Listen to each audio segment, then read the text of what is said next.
auditor, como teve o caso do Gilmar Mendes lá atrás também, do Flávio Dino, no processo do impedimento do Edinaldo Rodrigues, depois de 10 meses da liminar em trâmite, no dia do julgamento, o Flávio Dino pediu vistas do processo.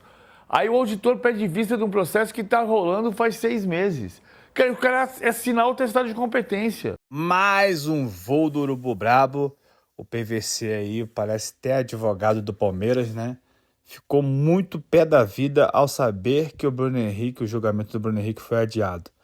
Ele dá piti, ele fala besteira, né? Ele que mostrou claramente que ele é um palmeirense, né? Da outra vez também deu piti em relação ao caso da Libra e agora dá piti novamente contra o Bruno Henrique. Vamos assistir esse vídeo? Mas antes já deixa seu like, já compartilha e se inscreva no canal. De incompetência. O julgamento já foi julgado, já teve a decisão, é você julgar o efeito suspensivo e o cara pede vistas do processo, é assinar o atestado de incompetência. Só para explicar para o pessoal, é um termo jurídico pedir vistas, né? Em que é a solicitação de um tempo adicional para examinar o processo. Cara, do tipo, minha professora, a tia Luísa, veio trazer a prova e eu falei assim, tia, não tive tempo de estudar. Preciso mais, exatamente preciso isso. de mais tempo para estudar. Dá para estar já para daqui 3 semanas? Mas está marcada a prova há quanto tempo? A prova está marcada faz 6 meses. Eu não vou adiar a prova coisa nenhuma. Não. Então, assim, é assinar o atestado. Os caras não. Assim, é cuspir na credibilidade deles próprios. É menosprezar a inteligência das pessoas que estão vendo o noticiário. Mas isso sempre aconteceu. Sempre aconteceu. Assim, cara, o Alan foi expulso dia 23 de julho. Julga dia 24 de julho. Você está trabalhando lá para quê? Não, e é um desrespeito a todos os envolvidos, né? A todo mundo que tem que ir para lá, jornalistas, todo mundo que faz parte ali. Aí vai, para você esperando o julgamento, para ter uma decisão. Ah, não, quero mais tempo. E aí todo mundo vai embora de novo para voltar na quinta, sexta-feira. Você acha que tem que absolver? Absolve, mas tem que dar uma solução para o caso, é óbvio. Ele pode ser absolvido? Claro que pode ser absolvido, eu não sou juiz. Porque os juízes são os auditores estão lá para auditar. Ok, mas assim, então absolve. Entende que absolve. Não pode dizer que não teve tempo para ver o processo, pede vistas do processo. Que coisa é essa? O jogador, né? Um desgaste grande. Foi lá agora pela manhã. E tem mais coisa para acontecer para a decisão do campeonato. O Gustavo Gomes foi denunciado porque disse que o Wilton Pereira Sampaio é soberbo. O Marlon disse que o Grêmio foi roubado e não foi denunciado. Então, assim, cara, é só olhar para o que está acontecendo, para o que pode acontecer. O STJD tem que ser digno, como os árbitros também tem que ser. Ninguém tem que terminar o campeonato achando que alguém foi beneficiado pelo tribunal ou pelo árbitro de campo. Ninguém tem que ser beneficiado por nada. Agora, tem que ter um mínimo de cuidado com isso. Olha só, e é incrível como o futebol é um sobrevivente. Sabe quanto bateu a média de público do Campeonato Brasileiro nessa rodada? Nessa rodada depois, a média da rodada foi 26 mil pessoas, mas a média do campeonato está em 26.161. É a segunda maior média de público da história do Campeonato Brasileiro. A segunda maior média de público da história do Campeonato Brasileiro. E o tribunal faz isso com a credibilidade do campeonato. E aí, como os árbitros fizeram também. A informação que chega aqui do Igor Siqueira também, PVC, é que o auditor Marco Aurélio Choi, ele pediu vistas por ser um tema complexo. Mas o tema complexo faz 6 meses. Sim. E é complexo mesmo, né? É por isso que tá nesse julgamento. Que coisa, hein, minha gente? Que coisa. Oi, Brás. Não, tem um detalhe importante também na matéria do Igor, que assim, beleza, pediu vista, vai voltar na quinta ou na sexta, mas o cenário já se apresenta um pouco favorável para o Bruno Henrique, porque o primeiro voto, né? Já teve um primeiro voto, que foi para aplicação de uma multa de R$100 mil, foi dado pelo relator do processo, né? Então, se desenha aí um cenário positivo para o Bruno Henrique. Peraí. Vou fazer uma coisa aqui, não.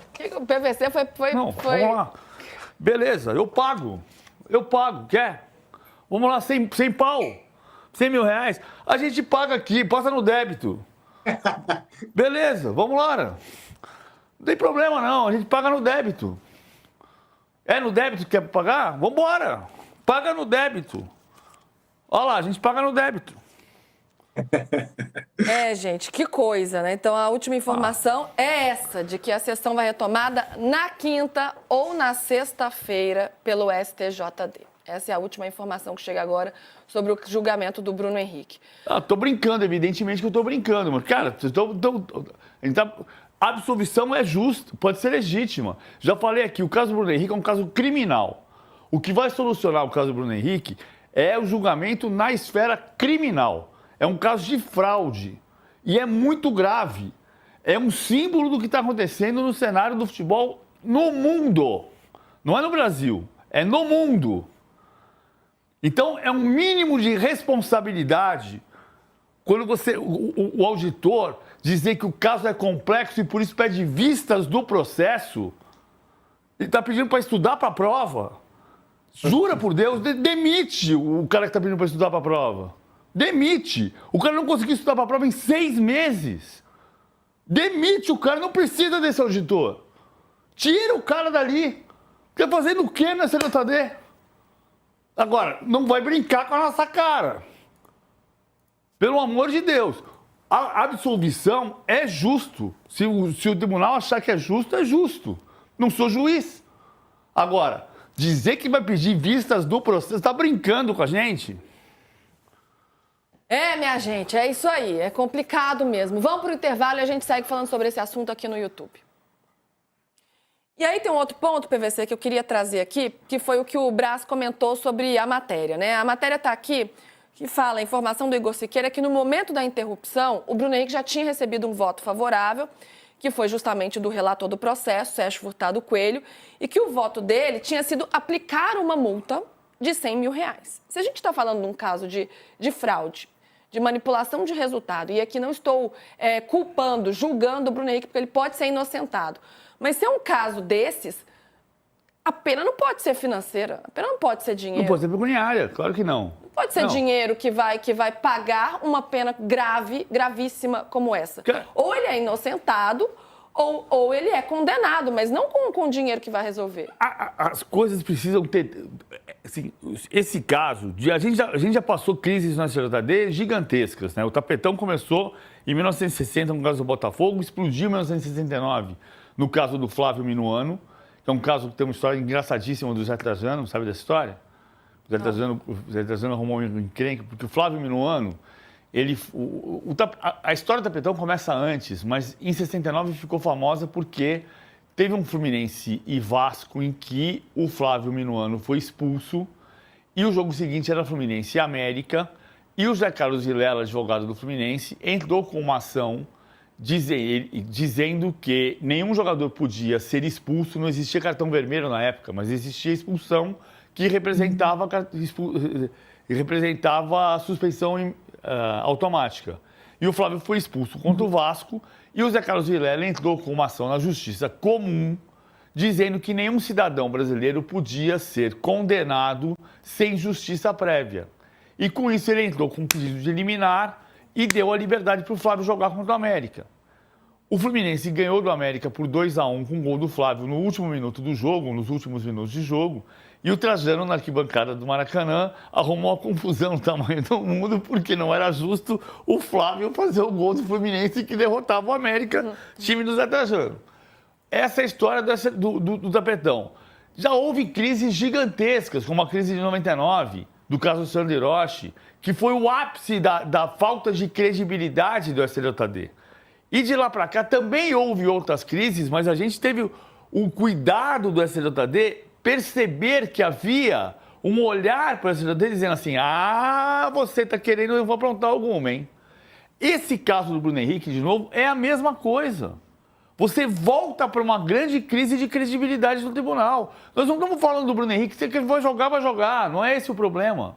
O problema é que você tem uma crise institucional, gigantesca, porque é um tribunal que não tem credibilidade. Cara, um auditor que está há 6 meses para julgar um caso de fraude de um dos problemas mais graves do esporte mundial, que é as apostas esportivas por atletas, o cara não se dignou a estudar o caso.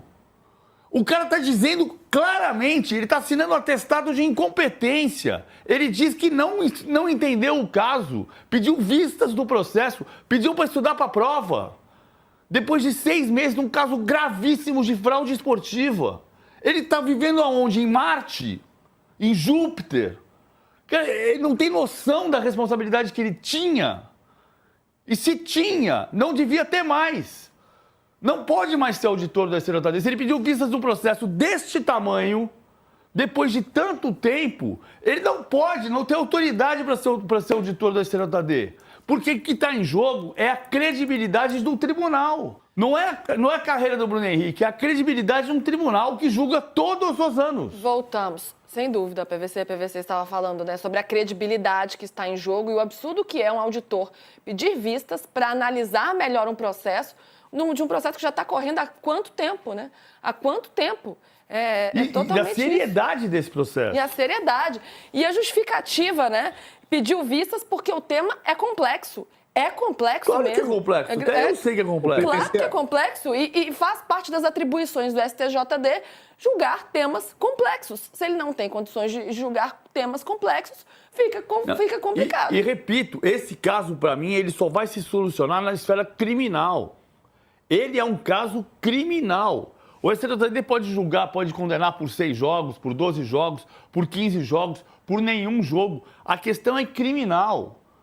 É a justiça comum que tem que entender se o Bruno Henrique é ou se ele não é um criminoso. Porque ele cometeu, se ele está sendo acusado por um caso de fraude, Sim. que é gravíssimo. É mexer com o dinheiro de outras pessoas. Sim. Da sociedade brasileira. E com a idoneidade do esporte, né? E com o dinheiro de outras pessoas. Diga, Brás. Só uma observação bem rápida em cima disso. O STJD concedeu o efeito suspensivo para o Bruno Henrique no dia 13 de setembro. Olá! Ou seja, hoje é dia 10 de novembro. Tivemos 2 meses, os auditores do STJD tiveram 2 meses para estudar o caso depois que foi concedido o efeito suspensivo para o Bruno Henrique. Você vê, né? O tempo que teve. E aqui a gente não está falando sobre se o Bruno Henrique deve ser condenado ou inocentado. Não é sobre isso, é sobre essa demora no julgamento. Se o tribunal entender que ele é inocente, está tudo certo. Está tudo certo. O que eu não concordo também é que se ele for condenado, aí pode até estar lá dentro da lei, mas que seja uma punição em dinheiro, porque eu acho que você passa um recado muito ruim, né? De que você pode fazer qualquer coisa, mas se você tiver dinheiro, você se safa. Então, para mim, passa um recado muito negativo.